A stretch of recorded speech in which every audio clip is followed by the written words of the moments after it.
4 منحوس سالوں میں جب سے یہ میر جعفر آیا ہے اور اس کے ساتھ یہ اردری لگا ہے، کتنی کمپنیاں پاکستان چھوڑ گئی ہیں، تصور کرنا ناممکن ہے۔ بلوچستان اب ہمارا ایک ویک سپاٹ بن چکا ہے۔ میر جعفر اتنے جرائم کر بیٹھا ہے کہ عالمی طاقتوں کے لیے یہ اس ٹائم ایک ترن والا ہے، وہ اس کو کھا پی کے ہضم کر جائیں گے۔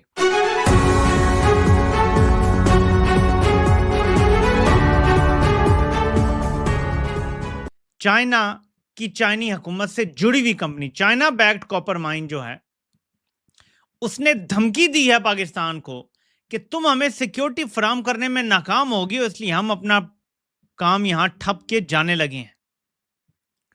اس سے پہلے بیرک گولڈ یہ فیصلہ سنا چکا ہے کہ سیکیورٹی کی وجہ سے یہاں ہم کام نہیں کر سکتے۔ اب چائنا بھی کہہ رہا ہے کہ ہم یہاں کام نہیں کر سکتے، بلوچستان میں حالات اتنے خراب ہو گئے ہیں، اور باقی بھی جہاں جہاں مائنز ہیں وہاں پہ یہ مکمل طور پہ ناکام ہو گئے ہیں، نامراد ہو گئے ہیں، اور ان کے حالات یہ ہیں کہ یقین مانیں آپ تصور نہیں کر سکتے کہ ملک کے حالات کتنے برے ہو چکے ہیں۔ B L A, Afghan Taliban, یہاں تک کہ شاید آئی ایس آئی ایس، داعش بھی، اور انڈیا اینڈ اسرائیل، یہ سمجھتے ہیں کہ پاکستان ایک بہت بڑا مسئلہ ہے ان کے لیے۔ طالبان پاکستان کی زمین چاہتے ہیں، وہ ڈیورنٹ لائن کو ایکسیپٹ نہیں کرتے۔ انڈیا اپنا بدلہ لے رہا ہے، آپ کی سیسیشنسٹ فورسز کو سپورٹ کر رہا ہے، اور وہ جسے وہ دوول ڈاکٹرین کہتے ہیں، کوئی اس سے چھپائی بھی بات نہیں ہے۔ اسرائیل جو ہے اس کی طرف سے بہت سے بیان آئے ہیں کہ ایران سے بھی زیادہ خطرناک وہ پاکستان کو سمجھتا ہے، کیونکہ پاکستان کے پاس نیوکلیر بام ہے، اور بہت سی اسپیکولیشن جاری رہتی ہے کہ ایران کے بعد ان کی جو پلاننگ تھی وہ یہ تھی کہ ایران کو رژیم چینج کر کے یہاں ایک پرو اسرائیلی رژیم آئے گی، پرو امریکن اسرائیلی رژیم آئے گی، اور پھر پاکستان کو ایک اور بارڈر پہ تکلیف دی جائے گی۔ ابھی تو افغان بارڈر پہ ہے، پھر ایران کے اور پاکستان کے بارڈر پہ بھی ایک گھیراؤ ہو رہا تھا۔ اچھا، سو اس قسم کی پلاننگ تھی ان کی۔ بلوچستان میں مستونگ کے مقام پہ بی ایل اے نے پاکستانی فوج کے ایک کانوائے کے اوپر حملہ کیا ہے۔ جب کانوائے میں بسوں کو استعمال کیا جا رہا تھا پاکستانی فوج کے جوانوں کو ایک جگہ سے دوسری جگہ منتقل کرنے کے لیے، اور ایک فائر فائٹ ہوئی ہے جس کے نتیجے میں اندازاً 45 سے زیادہ پاکستان کی فوج کے جوان جو ہیں وہاں پر ہلاک ہوئے ہیں، جاں بحق ہو گئے۔ 7 پاکستانی فوجی اب تک جو پتہ چل رہا ہے مارے گئے ہیں اور 13 زخمی ہوئے ہیں۔ بلوچ ملیٹنٹس جو ہیں انہوں نے مستونگ بلوچستان میں ایک پاکستانی فوج کے ایک بڑے قافلے پر حملہ کیا ہے، جو فوجی بسوں میں بیٹھ کے جا رہے تھے، چھٹی پر جا رہے تھے یا جدھر بھی جا رہے تھے، ان پر حملہ کیا گیا ہے۔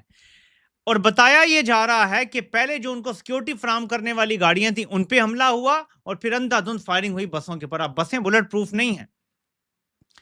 بتایا تو جا رہا ہے کہ 7 مارے گئے، 13 زخمی ہوئے، لیکن آپ ذرا تصور کریں کہ جب اندھا دھند بس پہ فائرنگ ہوگی تو بچنے کا کتنا چانس ہوگا کتنے لوگوں کا؟ اور ایک بس نہیں تھی، بسیں تھیں۔ بتایا جا رہا ہے ایک بس نہیں تھی، بسیں تھیں۔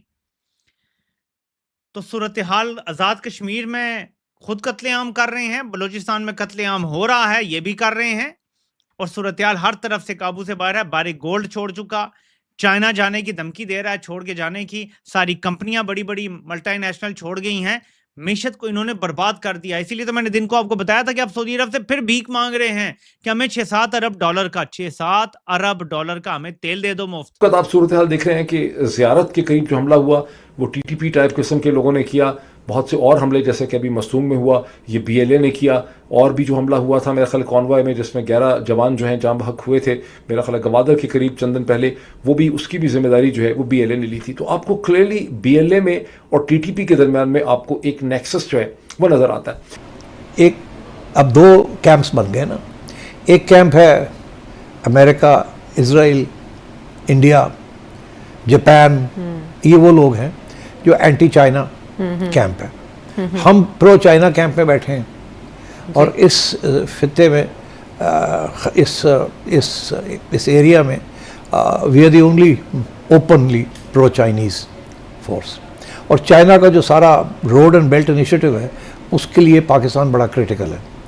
تو اب اس میں پھر امریکہ کا بھی انٹرسٹ آ جاتا ہے، انڈیا کا بھی انٹرسٹ آ جاتا ہے کہ پاکستان ایک راستے میں ایک رکاوٹ ہے، اس کو ختم کیا جائے، اس کے ساتھ چائنا بھی، اس کو بھی دھکیل دیا جائے گا پیچھے اور اس کو بھی شکست کی جا سکتی ہے. تو آئی تھنک یہ گریٹ گیم ایک قسم کی پھر سے شروع ہو گئی ہے. آپ کو پتہ ہے یہ، اور یہ ایسے ختم ہونے والی بات نہیں ہے، یہ اب گریٹ گیم شروع ہو گئی ہے. لگائیں کہ یہ حالات کیا ہو چکے ہیں بلوچستان کے کہ پولیس کے جوانوں کی لاشیں لے کے بیٹھے ہوئے ہیں ٹی ٹی پی کے لوگ، پہاڑوں کے اوپر ان کا قبضہ ہے، دندناتے وہ پھر رہے ہیں، پیغامات وہ دے رہے ہیں، حکومت کی کہیں پریزنس آپ کو نظر نہیں آتی، حکومت صرف آپ کو ٹی وی کی حد تک نظر آتی ہے، اخبارات کی حد تک بیان دیتے نظر آتی ہے. تو جب یہ ایلڈرز گئے تو وہاں پہ پورے علاقے کے اوپر ٹی ٹی پی کے فائٹرز کا کنٹرول تھا، ان کے ساتھ ان کی بات چیت ہوئی، ان کو گاڑیاں کھڑی کرنی پڑی، پھر ان کو پیدل چلنا پڑا. وہ ایک ایسے علاقے میں پہنچے جہاں ان پولیس کے جوانوں کی لاشیں بکھری پڑی تھیں. 3-4 دن ہو چکے تھے، یہ 8 یا 9 تاریخ کی بات ہے. جولائی کی گرمی کی وجہ سے ان کے چہرے، ان کے جسم جو ہیں وہ خراب ہو چکے ہوئے تھے، لاشیں خراب ہو رہی تھیں، پہچانے بھی نہیں جاتے تھے، بڑی مشکل سے پہچانا. پھر گاڑیوں میں رکھ کے ساتھ کر کے ان کو وہاں سے نکالا اور ایک طرف 10 اور ایک دفعہ 11 اور 21 جوانوں کی لاشیں جو ہیں وہاں سے انہوں نے ریکور کی. 7 سال پہلے 2013-14 میں جب ابھی اجیت دووال صاحب حکومت کا حصہ نہیں تھے، جب وہ ایک ایکیڈیمک تھے، تو ایک یونیورسٹی میں بات کرتے ہوئے انہوں نے کہا تھا کہ پاکستان کا حساب کتاب کرنا بڑا آسان ہے، ہمیں صرف مختلف قسم کے جو انسرجن گروپس ہیں ہمیں انہیں پیسہ، سرمایہ اور ٹریننگ دینے کی ضرورت ہے، باقی کام وہ خود کر لیں گے. جس طرح سے پاکستان نے پہلے ہمارے خلاف کام کیا ہے، جس کو ہندوستانی کہتے ہیں کہ اب وار ود 1000 cuts، تو ہم بھی ان کے ساتھ یہی کھیل کھیل سکتے ہیں.